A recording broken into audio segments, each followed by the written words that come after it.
ایک اہم مسئلہ جو شرعی مسئلہ ہے وہ اس سے ہماری بہت روگردانی عام ہوتی جا رہی ہے. وہ مسئلہ یہ ہے کہ آج جوانوں کو بھی دیکھا جا رہا ہے کہ اپنے بالوں کو بہت تیزی سے وہ سیاہ کر رہے ہیں. چاہے کالا تیل استعمال کر کے بالوں کو کالا کیا جا رہا ہو, یا کریم لگا کر کے, یا کوئی ایسی کالی مہندی لگا کر کے بالوں کو کالا کیا جا رہا ہو. اللہ کے نبی صلی اللہ علیہ وسلم نے ارشاد فرمایا تھا قیامت کے قریب ایسا دور آئے گا. یہ ابو داؤد شریف کی روایت ہے, جلد نمبر 2 صفحہ نمبر 226, باب ما جاء فی خضاب السواد, سیاہ خضاب کرنے کے بارے میں یہ روایت ہے. یہ ربیع الاول کا مہینہ چل رہا ہے, جلوس وغیرہ سے کوئی انقلاب ہمارے سماج میں نہیں آتا ہے. اللہ کے نبی صلی اللہ علیہ وسلم کے ایک ایک فرامین کو اپنی زندگیوں میں داخل کرنے سے انقلاب آتا ہے.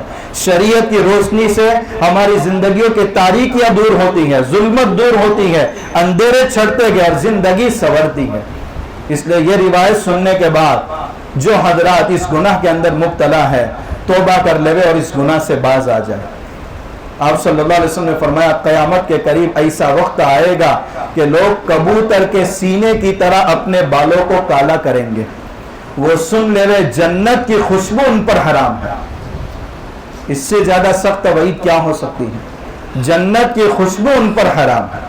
رات میں ایک صاحب سے ملاقات ہوئی, میں نے دیکھا تو میں نے کہا صاحب میں آ سکتے ہیں, آپ مجھے اس تعلق سے بات کرنی ہے. بات کی, کہا مولانا مجھے اس کا علم نہیں تھا.